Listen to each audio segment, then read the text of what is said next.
Welcome to the WJBM Outdoor Show, brought to you by Midwest Tractor Sales in Jerseyville. We're coming to you from the WJBM studios in Jerseyville, the voice of the Tri-Counties. I'm Aaron Quillen. I operate Monarch Rivers, where the mission is simple: kill big deer. Joining us today, one of my favorite guests of all time, like just an absolute hoot, somebody that is very passionate about the outdoors and serves as a person to defend our right to hunt, our right to enjoy property, public, private. Mr. Scotty Bryant, president of I-4, thank you for being here. Oh, glad to be back. It's always good to be here with you and talk about all the great stuff that we have to deal with. I wish that we could, I wish we had more time all the time to just, this stuff is fascinating. You're colorful. You got great perspective. You've got a ton of support locally throughout the state. Everybody loves and appreciates you. So, well, I wouldn't say everybody loves and appreciates me, but whether they know it or not, everybody they love happy you all the time. I'm sure there are people that don't necessarily love you, but that's because they're stupid. No, it's just difference of opinion, Yeah, man. All right. So first things first, this is actually what I reached out to you about initially. Raccoons. I was hearing grumblings. They were talking about opening up coons year round. Yeah, we had a big discussion on it in the I-4 board meeting, and our vice president Glenn Sanders, at Mississippi Valley, and he's got some documentation and studies that coon population and predator populations are way up. Coons being like 400%, up. So discussion was to maybe make some year-round hunting opportunities, or you could just shoot a coon like you can coyotes. Right. The way I understand it is essentially Illinois was like, hey, we've got a lot of coons. We should count them. And then once they counted them, there were 400% more raccoons than what they initially thought when they thought we have a lot of raccoons. Right. And that's the study that Glenn was talking about. They did the research on it, and a lot of discussion there with a lot of the groups, and some worries about some stuff. Basically we need to manage the resource, because that resource will affect other resources, and ground birds and turkeys and even though here in Illinois, the numbers are up this year again for turkey season or whatever, you still hear the grumblings out there about, well, there just ain't turkeys here there ain't here, and I know people are harvesting turkeys still, but a lot of people traveling around a long way to hunt, and hunting hard to make sure that they're getting their turkeys, where versus, years ago, just step out the back door on the family farm and, you were pretty much guaranteed to get a turkey there for a while. So, same way with deer management. We just need to manage our resources here by what's going on, and there's some talk with the Illinois Trappers Association about how that would affect certain things, by fur pricing, and we basically just had a roundtable discussion like we always do at the board meeting, and until the state is asked some questions of us, and we get recommendations from other people and take it all in, then we'll make a decision as where I-4 will go with all that, how we're going to pursue what needs to be done. So Right. Yeah, I grew up in Michigan, as a lot of people know, and that's a one-bird state with a crazy population. I would almost say that Michigan might be one of the best places to hunt turkeys, but the population is to the point where I remember turkey automobile collisions. And I'm not talking a turkey walked out in the road and got hit by a semi truck, like Roadrunner type thing.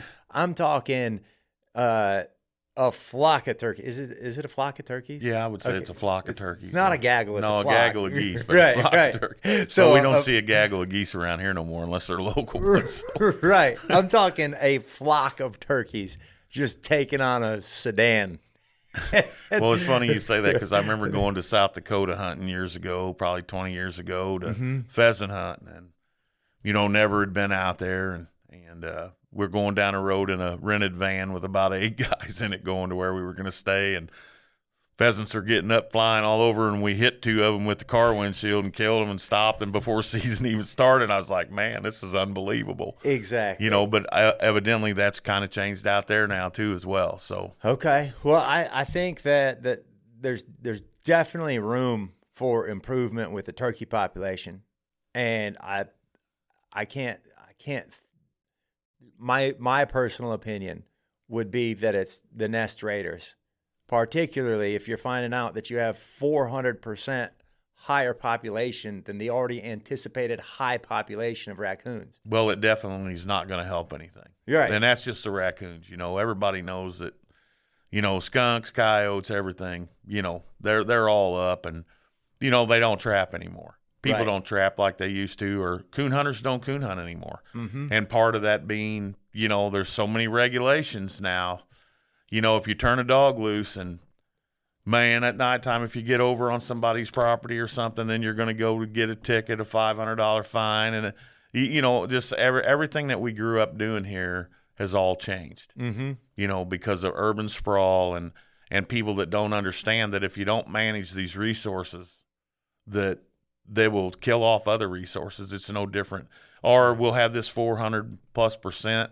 And you're going to get a massive outbreak from Mother Nature of something else that's going to kill them off, and it'll kill a lot of other stuff with it. Right. Whether it be distemper or rabies, or, we haven't had a big outbreak of rabies in the state of Illinois that I know of for, I can't even remember. Right. When you get to these levels of looking at stuff, according to some of the biologists and scientists, you're looking at some major thing going on. It's the same in everything. They had it many years ago where a bunch of waterfowl had congregated in one place too long, warmer weather, and it killed off thousands of them. Right. So it's just, So it's been brought up, and it's been brought up at I-4, and then has it been brought up at other, levels, organizations? Is it been brought up with the legislators? How does this work? The 60-some organizations of ours, which covers pretty much every outdoor recreation group in some way or form. Right. They're talking about it, whether it be the coon hunting community, the hunting clubs, the trappers, everybody in our board. We look at everything and we sit down, and it's not always easy, trying to get them all to agree or, what needs to be done. Absolutely. But, and then we look to our management of our DNR, what you came up with these numbers, what are we going to do? Right. And years ago, we had the advisory board, of course, which I sat on and went to many meetings before I ever sat on that advisory board. Every fall they had a update of the upland game population, and they would give it to the advisory board and what they were managing and how that's going to go forward or whatever. Well, that don't happen anymore. Right. That changed under the current administration. So they're supposed to have a new advisory board coming in place here, and of course, they're all appointed by one person, and I don't know where that'll all go. But okay, we'll see. Is anybody opposing this coon thing, year-round hunting season?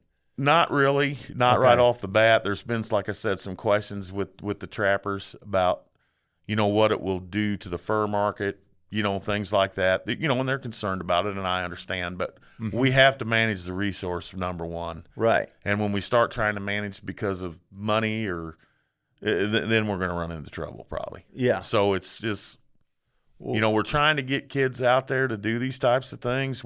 That trappers put on stuff all across this state to teach kids trapping, seminars. I-4 Youth Camp has always taught it when we had it. We're trying to get these kids outdoors and get them to doing these types of things again. Mm-hmm. But unfortunately, in our schools, that's where years ago, it's just a different setting. You know what I mean? And of course, me being the vice president of the Carrollton School Board, I can see the changes in school a little bit. Mm-hmm. Not so much in Carrollton. My wife's a school teacher in Alton, and the stuff that we were taught when we were growing up in school, it's a lot different. And it doesn't necessarily point out the fact that you can go hunting or fishing or none of that. It's more geared to other stuff. Right. I'll just leave that where that's at right there before I get in trouble. But right. Well, for me, first time I ever shot a bow, PE class. Elementary school PE class. And there is some of the schools that do have that still. Okay. You know, with AIM and A little plastic. right. I mean, there Yeah. was up north, Joliet High School contacted us many years back, and they were looking for money to buy bows for the kids to be able to shoot it at Joliet High School. Yeah. And of course, I-4 stepped up and bought like 20 bows for them. Okay. You know, to put that up there in the middle of the city where kids could shoot bows again. And we were shocked that actually happened.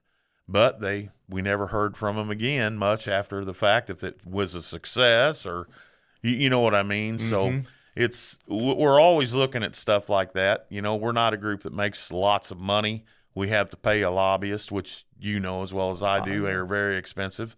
And, you know, we have one that does a really good job right now. And, you know, there's just all kinds of stuff going on continually here. This last 2 months has just been a whirlwind in the legislature. Continuous emails, texts, and phone calls from him and my vice president on whether it be the rifle bill, which we defeated, or, you know, the Glock ban. I mean, it's just one thing right after another that we're involved with. And this year we get to say something good a little bit here that them did not get passed. Yeah. So there was a lot of talk about a lot of different stuff on other bills that we didn't do well on. One of them being the coyote bill again. That has not went any farther, which you know as well as I do would eliminate the squirrel bowl and a lot of other things. So Right. it's just it's never going to go away right here, right now until something changes. But, you know, that's what we do. We're there every single day. And you know, we had our I-4 dinner on May the 5th was a big success. We honored a guy actually as our honorary dinner guest. We honored Floyd Alexander here, you know, for his service to our country and all the great things and the big story that, you know, Floyd has. There's a book about all of it. I wasn't aware of it all, but it was really nice to meet him and his family. They came. We awarded him the I-4 Lifetime Achievement Award for all of the things that he's done, you know, coming home from Vietnam and being a chairman for the Republican Party here and working for the DNR. And, you know, just a pretty amazing guy, really, when you get to sit down and talk with him. So it was really interesting to sit and talk with Floyd and his wife. So that's awesome. So really, really great evening with them. Okay, cool. Well, we're going to take a quick break, hear a word from our sponsors, and we'll be right back. Welcome back to the WJBM Outdoor Show, brought to you by Midwest Tractor Sales in Jerseyville. We're coming to you from the WJBM studios in Jerseyville, the voice of the Tri-Counties. I'm Aaron Quillen. I operate Monarch Rivers, where the mission is simple: kill big deer. For those of you just joining, Scotty Bryant, president of I-4, and we were just talking about all the awesome things that I-4 is doing, some of the bills that they've been going up against, some success, some not so successful, you know, just ongoing battles. But one of the things that is so apparent, and it's been so apparent to me since I started doing this show, since you've been on here the first time, Scotty, is we need organizations like I-4. I mean, we absolutely need organizations like I-4. Nobody is out there supporting hunters, supporting outdoors people, supporting the enjoyment of land like I-4. How do people support I-4? How can someone that's listening to this that says, you know, I'd like to help support I-4. Thank you for you know, supporting me and my interest. How does that happen? Well, we have a fundraising dinner every year. It's always the first weekend in May. It's in Godfrey. Okay. That's our big fundraiser of the year. Okay. We also have a group, the Gatch Lake group down over by Vandalia, Illinois at St. Peter's Sportsman's Club, who have a big, huge event in the fall called the Gatch Lake event. And they'll have a whole day of fish and horseshoes and 20-some gun raffles and youth events all day for the kids. It's just a great day down there, and they raise some money for us down there quite a bit, probably over 100-some thousand over, I don't know, probably the last 15 years or so. Okay. So they're really a great group down there from St. Peter's Sportsman's Club and the Gatch Lake group down there that sit on our board. They Okay. got a lot of life members from there, and they have a huge money cash giveaway there, like $20,000 that day. You buy $100 ticket. That's a I think they difference only maker. sell like 300, and it's just a big long event all day. I've been down there with them every year. It's a great time. Mm-hmm. And of course, then the individual memberships, which are $20 a year for an individual. And then we have the affiliation fees, and that's what helps pay for the lobbyists. Every single organization that's an affiliate of I4 pays $1.50 per member. Okay. So, and then it's capped. If you have over 500 members, it's $7.50. So it doesn't matter if you have 3,000, it's still $7.50. Okay. Up to, so anybody like a small group, it's $1.50 a person. Yeah. And that's how we get our money and how we function there. Okay. We don't have a big stockpile of money. We did start what we call the Heritage Sportsman's Pack, Okay. which is right here in Jerseyville. Mark Wagner is on that. Awesome. Him and my vice president and treasurer are the ones on that Heritage Sportsman's Pack. I don't have any ability to steer or do anything with that, but that raises money for our lobbyist and what we want to do, and he can go to functions and do whatever. So that, from what I understand. So, but they started that. It looks like we're right around $30,000, getting close to $30,000 in that fund now, and it's just getting ready to start up and just new things that we're looking at of trying to go forward. It's funny that you bring up that there's nobody out here representing or standing up for the hunting community. I was really kind of shocked, as I've got into this stuff with the Flyway Federation and looking what they've done. And I was approached by some people in Missouri about, their problems. And of course, the duck blinds that were taken away from the public hunting community, the permanent duck blinds over there. And we've talked about that before here. Well, it makes changes everywhere when you do that. So now there's been a group formed in Missouri called MOFOR. We went over and sat down with them, and now there's an organization called MOFOR, and now that's branched out even farther. They're wanting me to come to Texas because they want to know how we do this here. How in the world, in one of the most liberal states in the country, are you passing a bobcat bill? And now Kentucky. There's people in Kentucky that want me to come down there and sit down with them because these places we've never really had to have it. Our heritage has always kind of been protected, but there's forces out there that want to take away everything that we love to do. Right. And of course, they're very organized and very well funded into the millions. Yeah. And they will make I hate to say Rahm Emanuel statement, let's make the best of a crisis situation to get money. And they do it better than anybody. Right. And you know what? They stick together. Unfortunately, the hunting community does not. Yeah. The way they like to fight and argue amongst themselves. And this is how we end up in these situations. So, we're watching it go on in Missouri right now. There's a lot going on over in Missouri. Glenn Sanders was sending some stuff out yesterday on the social media. Okay. It looks like they're going to lay off a bunch of people at MDC. Really? Now, Missouri Department of Conservation is funded by a 1/8 of 1% sales tax, one of the best funded MDC or Department of Conservations in the country. Okay. And now all of a sudden there's management problems, nothing but problems if you talk to a lot of people in Missouri, which I do. Yeah. They are not happy. It almost looks like they've turned to where Illinois is going or has already went. And, I hunt in southern Missouri with my friends down there and I've met some awesome people in southern Missouri, some of the nicest people you'll ever meet. Yeah. And they hate them because the same things that went on here, taking these permanent duck blinds away, they took away from those people years ago down there. Places where families that had blinds on those rivers, for years. And they just went and burn them down. Now you got to hunt out of a boat. And now there's races and arguing, and they're trying to figure out how to navigate all that stuff. So as we look forward here, I've been asked by the waterfowl organizations here in the state of Illinois, and they've all sent letters in to our IDNR. But it was probably 3 months ago, and I was in March, so the first part of March, asking that we stop all out-of-state residents from drawing in our public duck blind draws here because me and you can't go to Missouri and get in any of their daily draws. Right.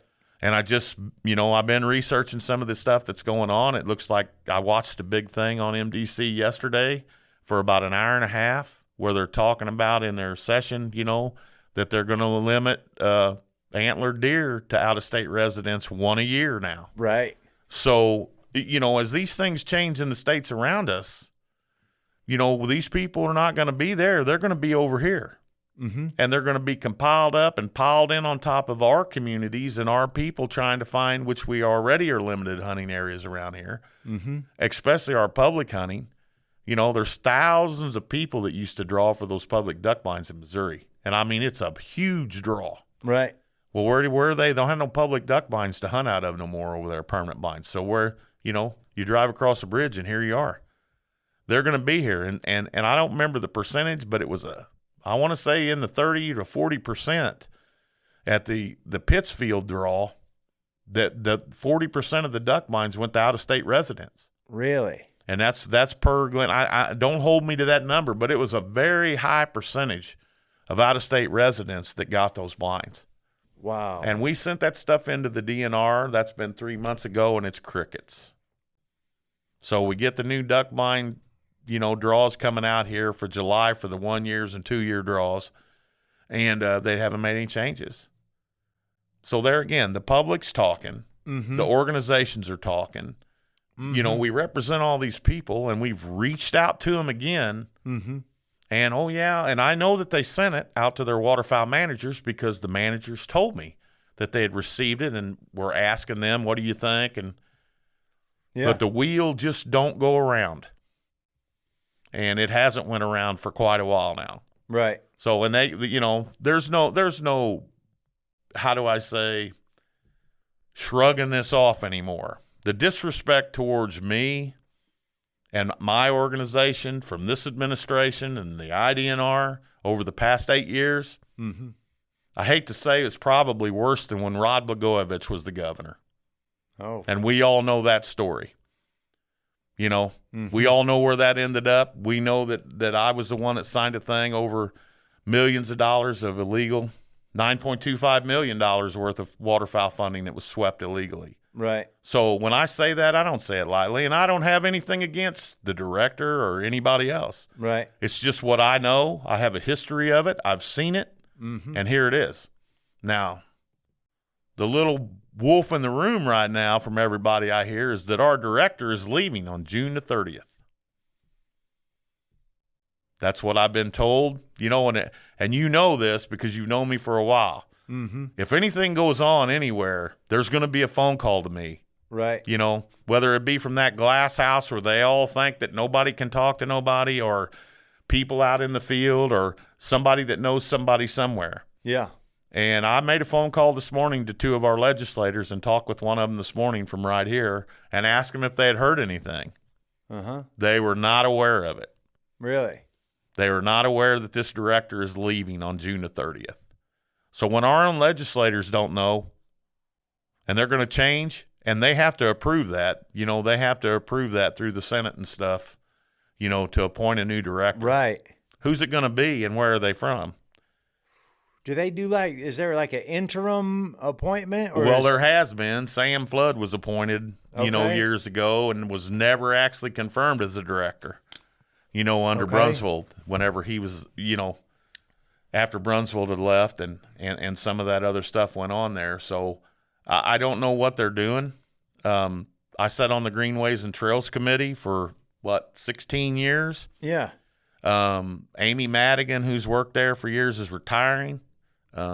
We had a meeting and where all of our terms are up. And, are we reappointing us? Do we have to reapply?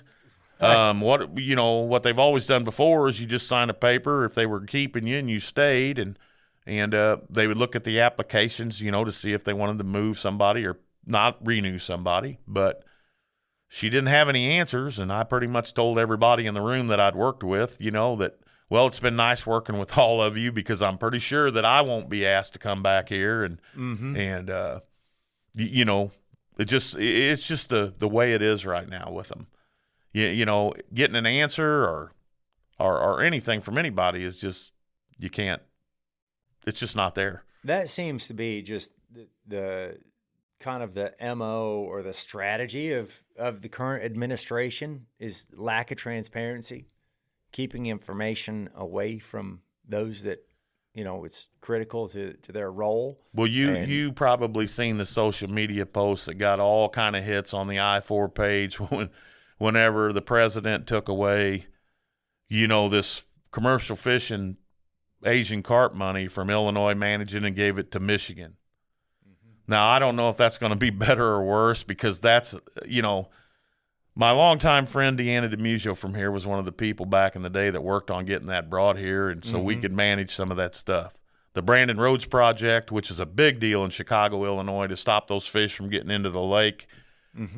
A lot of political stunts went on there, trying to point blame at the president, different stuff, and it was all talked about by our governor in different spots and, out in social media that, oh, yeah, all because of Donald Trump, we lost $117 million of federal funding, and all the infrastructure's failing. Okay, whatever. Well, that's not true. Right. And we posted that, and we have the facts, when it comes to the DNR about the stuff that he was talking about, and it's $118 million, not $117. Okay. And then another failed audit this year of another $40-some million that we know right now. So they did better, but we still left $40-some million at this state, and we could have had. So as you look forward to that, we called them out on it. Right. And, and I know that I sent a letter to Attorney General Bondi begging for help here, with all of this funding and all of the things that I know about. And this puts you in a line of fire, in a real big line of fire with a lot of big people, So I'm out there on the line with it. And as we go forward here, we got a phone call from our lobbyist who was being tore up in the Capitol by lobbyists. Okay. And then IDNR liaisons came and talked to him, and Deputy Governor wanted to talk to the I-4 group on Thursday. Okay. Well, they went and had the meeting with him, our lobbyist and my vice president, because I'm not meeting with him. Okay. And that was a 15-minute meeting turned into over an hour. Okay. And there was promises made in that meeting. And they wanted us to take the stuff down because the governor's office was not happy about it and this and that, and the factuals or whatever. Well, Glenn Sanders is a lawyer, and he knows anything that we have or we put out there, we have the proof to back. Yeah. But I can't talk to him, and I can't talk about any of the stuff that I sent because, according to Mr. Sanders, and I'm no lawyer, I'm now covered under the Whistleblower Protection Act by the federal government because – and I posted the letter I got back from Donald Trump thanking me, you know, and I did get that. Yeah. And it's just a form letter, don't get me wrong, I'm sure, but he did send me a letter from the White House to me, Robert Bryant, on behalf of the people of Illinois. So, it ain't that's not why I do this stuff, but that's amazing. It was on our website, and we took it down because we're trying to work with them and work forward. Well, we were promised stuff, and that's been several months ago now. Everything we promised, nothing's been done.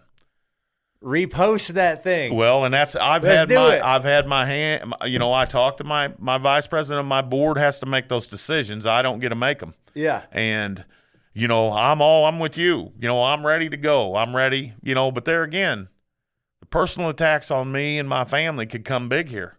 These are big time players here we're talking about. Big money all over the country. Mm-hmm. And when you step in this, I'm just a little guy here from Illinois. I grew up in Jersey County, but I'm in the middle of this stuff all the time. Mm-hmm. And it's not where I ever thought I would be at, but I'm not backing up from the truth or trying to do what the people have asked me to do. I'm just not doing it. Right. And it may cost me someday, and it may cost me big. I mean, we've seen some of the thing that's happened, across this country when you speak out against certain things or people. So, I don't care if you agree or disagree with this president or the last one or the one before, and I've had this discussion many times with many people, whether it be Obama, whoever, they're still the president of the United States of America, and they were elected under our free election process. Yes. And that demands a certain amount of respect, and I don't care who it is. I may disagree with some of the other ones. Right. I disagree with this one sometimes. But still, they're the leader of the freest country in the world. Mm-hmm. And I don't know how we've come to be able to just think that we can just do the things we do anymore. Because, I know what it's like to sit here and be held accountable by 100,000 people as the president of this organization. I know what it's like to sit at the Carrollton School Board as the vice president and have people calling you continually and be upset about stuff. Mm-hmm. So whether you like it or not, somebody elected me to be here. I didn't just walk in here and say I'm the boss. Right. And I don't get to walk out of here and go and say I'm going to do this or that. I have a board of 30 that tells me what I can and cannot do. Right. And somewhere along the line, a lot of people have forgotten that, I think. So, but yes, that's all went on over this last 3 months here, along with everything else that we deal with. My wife's car was totaled. I mean, it's just been one thing right after another, which is nothing new for me. So it's just part of the deal. I hope she's okay. Well, I mean, she's got some injuries she's dealing with, but it's nothing life-threatening. So okay, good. But it's just, as we move forward here, what will happen to our IDNR here? Who's the next person going to be? We're a few months away from a midterm election for governor that appoints that spot. I don't know. Well, it's interesting to me because, there is, and I don't know, but it seems like there would be a potential to hamstring the DNR by not appointing a director or an interim director. Well, what we've seen in the past is under the Blagojevich administration, they rushed somebody in there for 2 weeks before he was impeached, and then of course they're entitled to certain benefits. You know what I mean? Yeah. Okay. So it's and that's all in the ground. You'd have to go look at the numbers and how it all works, but. Politics is politics in the state of Illinois. I mean, we watched it play out here with the Chicago Bears. I mean, and I'm pretty sure that they're going to Hammond, Indiana, what it looks like to me.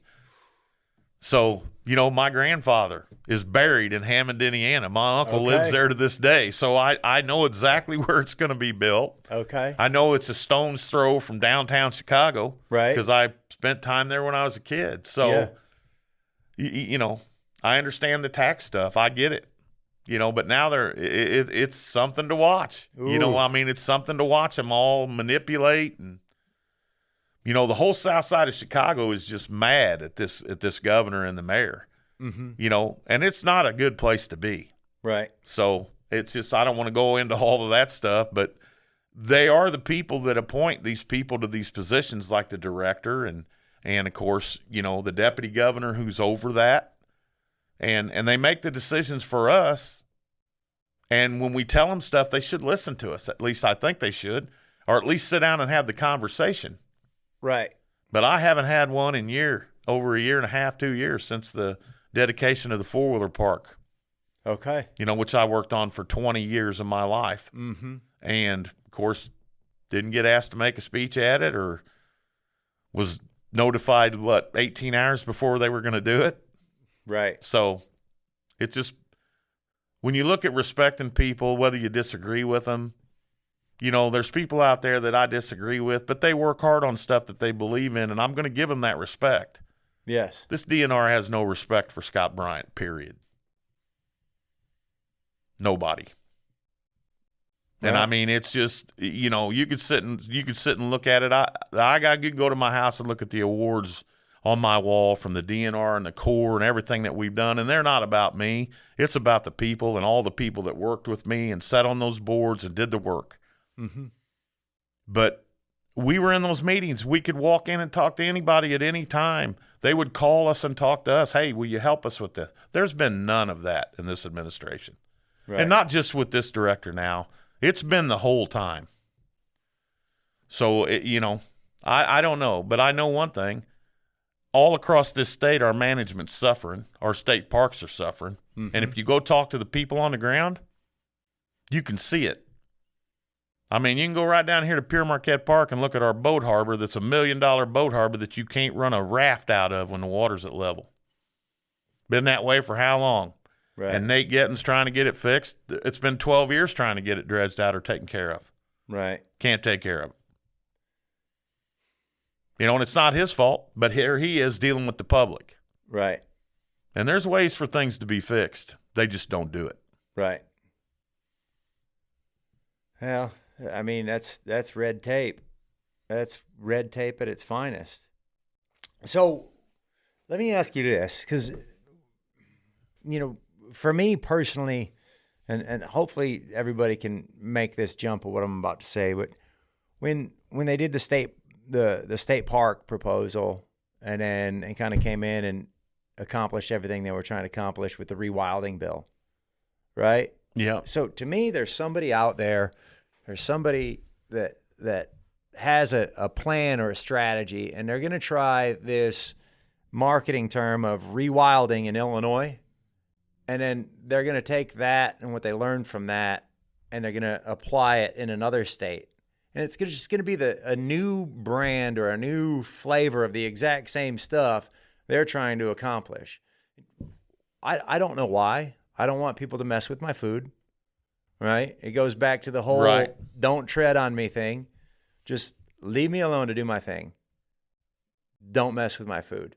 But at the end of the day, is there a brand or is there a change to the brand or flavor of what's going on in Missouri that is going to kind of be sent on to other states, or are we just going to be dealing with the impact of, okay, so now we're going to have more people from Missouri because they're losing their ability to hunt and we're at close proximity, so they're going to be coming over here?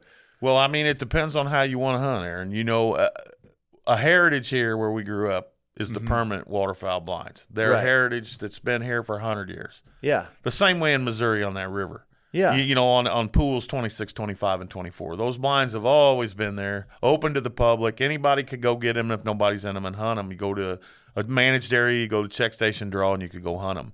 And if they're the blind boaters or whatever, and the people that had stuff out there weren't there, you could just go out there and go hunting. All you had to have was a boat. Mm-hmm. You know, and in Missouri, you know, you pick up your decoys every day. You could go out there any day, and there would be a blind somewhere that you could go waterfowl hunting in. Well, they were gone. Right. So older guys and younger kids that don't have the ability to put a $3,000 boat blind on or be out in the middle of that Mississippi River running with dogs, guns, taking a chance, they're going to be over here. Okay. You know, and already our areas and our draws are crowded up. You know what I mean? And there's a lot of bickering and fighting about all of that and the processes, and it's just going to add to it. Right. It's going to add to more problems. And of course, we all know that because of the history and of everything. You know, migratory waterfowl hunters, 50-some years old, has been protecting this area for years. Right. You know, and it's just nonstop. One change after another over stuff that nobody we've been doing this a long time. Right. The management, everything that's been done, everybody, we know what works and what don't. But we go away from everything that has worked before. Yeah. You know, we've went away from all of it. Yeah. You know, there was a huge fight years ago between the fishing community about levying off these areas and water control structures and how it would affect fish populations and Swan Lake and all of that. Yeah. You know, and then you look at the life cycle of these areas whenever the dams were built, supposed to last 50 years. Well, they've made it almost 100. Right. So, you know, as we look for all of those types of things, these are siltation lakes that we're trying to keep up. And you can manage them because you can manage the water levels. You can do that. The billions of dollars that's been spent over the years on all these projects, there's management plans in there that are supposed to be followed. And they ain't. Yeah, yeah. So when you bring that up, though, you can be the bad guy. And that'll be me. So you make a great bad guy. You're too good of a person to ever consider you being a bad guy, man. Well, I don't know how great of a person I am. I just try to do what people ask me to do. I did a lot of stuff in my life that, you know, I got to ask for forgiveness for in my life. But standing up for the people out here and the public and standing down there last weekend, or that was last weekend, I guess, at the fishing fair. Yeah. With my group of people and migratories, some of their board members, and the probably 13 or 1,400 kids that come through there to catch a bluegill. Yeah. To me, that's what it's all about. Right. And without all them kids doing that, they're not going to teach them in school how to go fishing. I can tell you that much. Right. Well, let's take a quick break, hear a word from our sponsors. We'll be right back.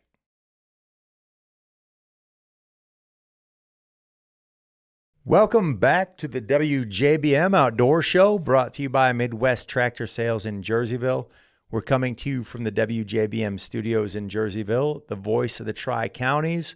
Those of you just joining, President of I-4, Scotty Bryant.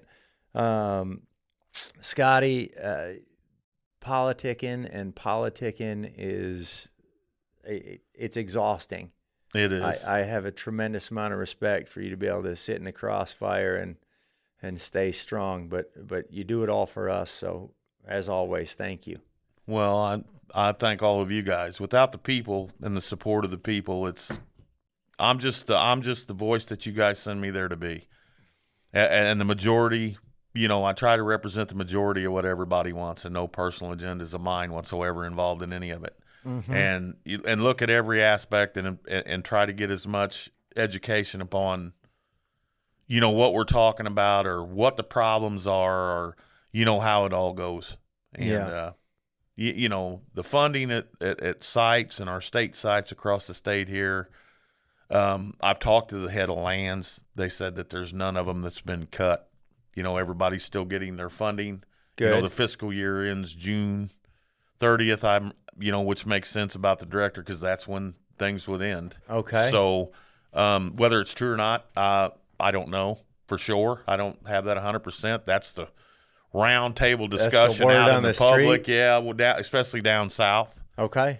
And it's been said that the new director is going to come from somewhere down there. Okay. So I don't know who that would be, or. That's encouraging to me. Well, it'll be somebody that's connected to this whole group right I'm sure here. they're connected, but if they're coming from down there, then they're, how do I say it? When I look at Illinois politics, I look at revenue centers, because we have a couple major, you got Chicago, but then right. We're pretty much a third of Metro East St. Louis, right? So we're a third of Metro St. Louis. Yeah, but it won't be from around here, I don't think.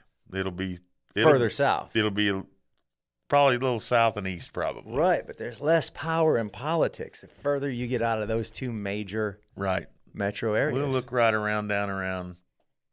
I don't know. We'll just see. I don't want to speculate on where it'll be at, but I got a real good idea, and we'll see if I'm right or wrong whenever the time comes. But all right. Well, for the past, it's got to be close to a year now, you've been working on the whole, I call it flooded corn initiative, right? Right. There's, what's the actual issue? Give us the key words that what's this called?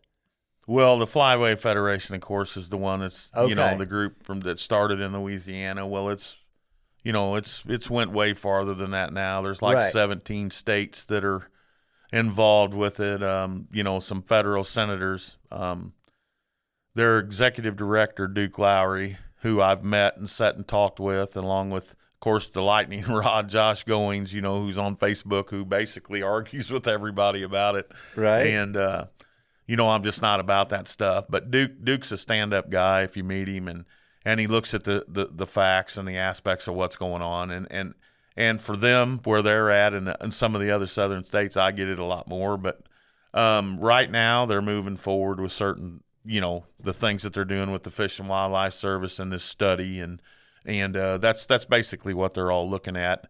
And I don't want to rain on their parade or anything of what they're coming out with next, and I've sat and talked with them a lot over the last 48 hours, and Duke Lowry has been appointed to the Louisiana Commission as a commissioner, their executive director. So they called me and left a message. They wanted to sit down and talk with me on a meeting with some of them, and so Duke has to step down and he's being appointed by the governor of Louisiana, and will be on that commissioner down there maybe up to 11 years. So Okay. And Duke's very like me. He's very calm. You can sit and talk with him. You can disagree about certain things, but he's very professional about what he does. Yeah. And they called and asked me if I would be willing to be the acting executive director for the Flyway Federation for the next 60 days as the interim until their group of people gets everything situated. And I don't know the full weight of what they're going to do there just yet. They pretty much told me that that's what they think they're going to do. So, and they will be coming out. I seen their thing this morning on social media where they were saying that Duke was leaving, and they did ask me to do that, and I did tell them that I would do it for the next 60 days. I cleared that through the I-4 board. Okay. And, congratulations. well, I don't know if it's congratulations. It's just something else that's added to my plate of, making phone calls and being in Zoom meetings and trying to look at the data and look, all of the different things that you need to do to try and make an educated decision on what's best for everybody involved. So, right. Somewhere I go, I'm going to be no good, and that's just part of the game for me. So it's just the way it goes. That's just how it goes. But the exciting news is this movement has garnered enough energy that there's going to be a new study coming out studying waterfowl migration. Yeah, I think that they're going to look at a lot of things when it comes to waterfowl. One of the things that we really have talked about that people just forget arguing over this corn stuff, but the populations of our waterfowl.